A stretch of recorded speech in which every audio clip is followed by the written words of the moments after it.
मसीह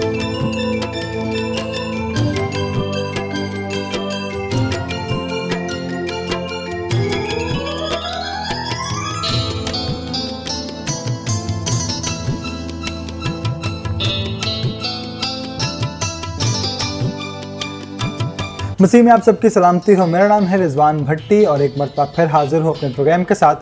और हमने सीरीज़ शुरू की हुई है अहकाम अशरा यानी कि 10 अहकाम।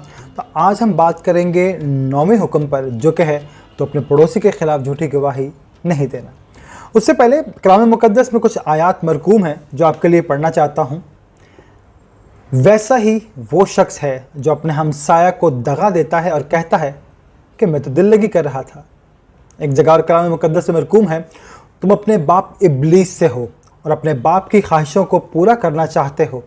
वो शुरू से ही खूनी है और सच्चाई है नहीं। जब वो झूठ बोलता है तो अपनी ही कहता है, क्योंकि वो झूठा है बल्कि झूठ का बाप है। और आज का हमारा टॉपिक यानी कि 9वां हुक्म कि तो अपने पड़ोसी के ख़िलाफ़ झूठी गवाही नहीं देना। तो आइए शुरू करते हैं आज का प्रोग्राम, जो कि है कि 9वां हुक्म कि तू अपने पड़ोसी के ख़िलाफ़ झूठी गवाही ना दे, बल्कि हरगिज़ ना देना।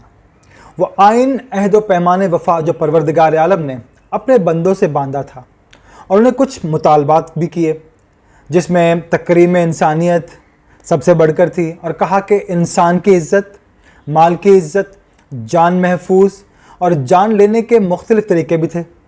कभी आपने उसकी जान ली, उसे मार डाला, कभी आपने उसकी इज़्ज़त पर हाथ डाला, उसको ज़िंदा दरगोर कर दिया, कभी आपने उसका माल लेकर उसे बेघर कर दिया, कभी आपने उसे अगवा करके तावान के तौर पर इस्तेमाल किया। उनमें से एक मिसाल जो बहुत आम है हमारे यहाँ, और वो ये है कि जिसका तज़किरा कलाम खुदा में भी किया गया है कि तो अपने पड़ोसी के ख़िलाफ़ झूठी गवाही नहीं देना। अपने पड़ोसी को, हमसाया को, भाई को कत्ल करने का एक और तरीका है कि आप उसे अदालत में ले जाते हैं, उसके ख़िलाफ़ झूठी गवाही देते हैं। जिसने कत्ल नहीं किया होता उसको कातिल साबित कर देते हैं और फांसी पर लटका दिया जाता है उसको। जिसने ज़िना नहीं किया होता उस पर 4 झूठे गवाह खड़े करके उसे संसार करा दिया जाता है।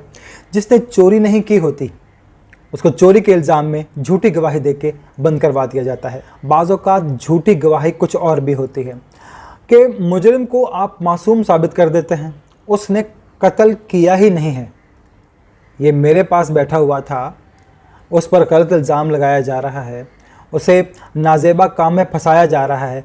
अब मैं डॉक्टर हूँ, मुझे ये पता है कि मैं इस काबिल ही नहीं हूँ कि किसी का माल चुरा सकूँ, मैं तो सिर्फ खिदमत करने के लिए आया हूँ। माल कैसे चुरा सकता हूँ, ख़ुद को गरीबों की मदद के लिए पेश करता हूँ। गलत गवाही देकर कातिल को अपने माशरे में हम खुला छोड़ देते हैं, जानी को अपने माशरे में खुला छोड़ देते हैं। आप उस माशरे को तबाह बर्बाद कर देते हैं। वो कातिल अब और कत्ल करता है, चोरी करने वाला अब और डाके डालता है, जिना करने वाला और गलत काम करता है, छुप छुप के करता है, अब खुलेआम करता है। पहले वो छोटे मोटे लोगों को अगवा करता था, अब हवाई जहाज़ अगवा करता है। झूठी गवाही देकर आपने अपने माशरे को तबाह बर्बादी की तरफ ले जा चुके हैं।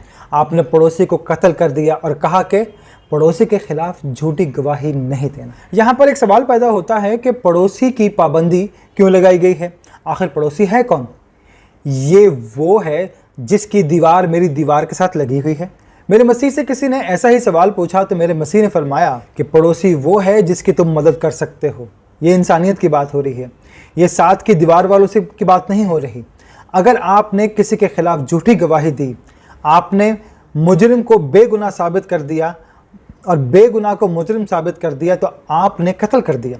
चाहे जिस्मानी तौर पे किया, माशी तौर पे किया या माशरती तौर पे किया। हमारे यहाँ ये बीमारी बहुत आम है कि हमारे अदालतों में झूठे गवाह पेश कर दिए जाते हैं, बेगुनाह मारे जाते हैं और मुजरिम बच जाते हैं।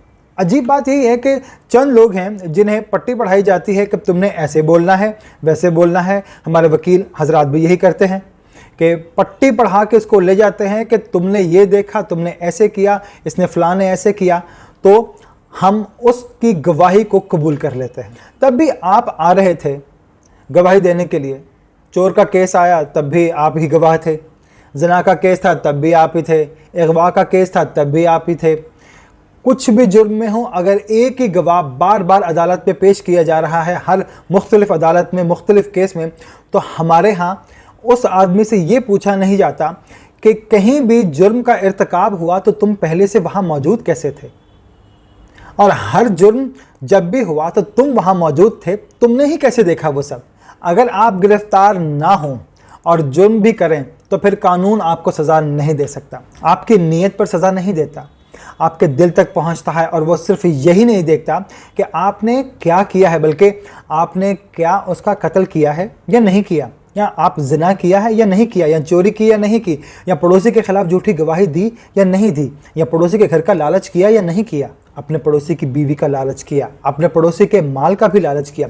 जिस पर कानून सज़ा नहीं दे सकता था, खुदा आपको नहीं छोड़ सकता उस जुर्म पर, क्योंकि वो दिल की बात जानता है। यहाँ तक के आने के बाद हम शायद रुक जाएं, लेकिन एक दफ़ा पूरा जायज़ा लेना चाहिए कि हुकूकुल्लाह और हुकूकुल इबाद में ये आखिरी बात की गई है कि लालच के बारे में, कि उस मकाम पर कहा है कि खुदा को एक मानना है।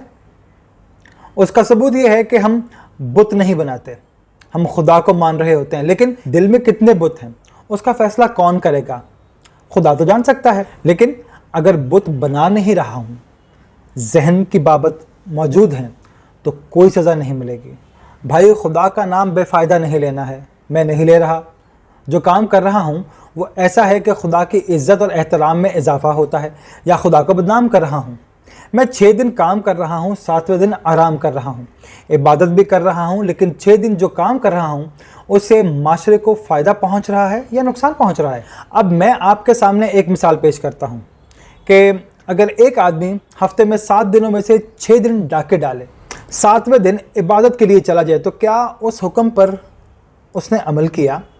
वो कह रहा है कि 6 दिन काम किया है, 7वें दिन आराम किया है, तेरी इबादत की है। तो उसे रोकने के लिए अगर आपकी गवाही की ज़रूरत है तो बिल्कुल गवाही देना चाहिए। अगर गवाही नहीं देते तो उसके जुर्म में, उसके झूठ में आप बराबर के शरीक हैं।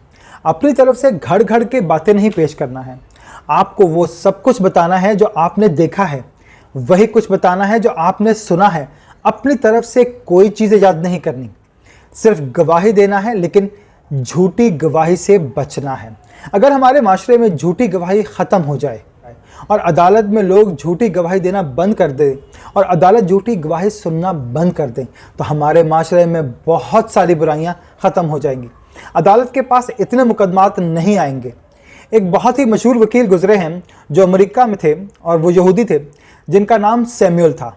उनके सामने झूठे गवाह अगर पेश किए जाते तो वो थर थर कांपते थे, या भाग जाते थे, या वो आते ही नहीं थे। अगर उनको सिर्फ पता चल जाता था कि सैमुअल साहब जो हैं वो वहाँ पे मौजूद हैं, तो झूठा गवाह वहाँ टिकता ही नहीं था, भाग जाता था, क्योंकि उसको पता था कि वह मुझसे उल्टे इतने सवाल करेगा कि मैं उन सवालों में फंस के गलत जवाब दे बैठूँगा और झूठी गवाही देना भूल जाऊँगा, क्योंकि वो सच का सच और झूठ का झूठ सामने पेश कर देता था। तो हमारे यहाँ ज़रूरत है ऐसे लोगों की जो झूठ को झूठ और सच को सच साबित करें, झूठ को सच साबित ना करें और सच को झूठ साबित ना करें, और कोई झूठी गवाही देने की बिना पर जज के सामने कोई गलत फैसला लेकर ना जाएं। हम में इतनी अकल होनी चाहिए कि जो आदमी गवाही दे रहा है उसकी गवाही झूठी है या सच्ची। आप आदमी को लाख पट्टी पढ़ाकर भेज दीजिए, लेकिन वो पकड़ा जाता है, क्योंकि झूठ के पैर नहीं हुआ करते।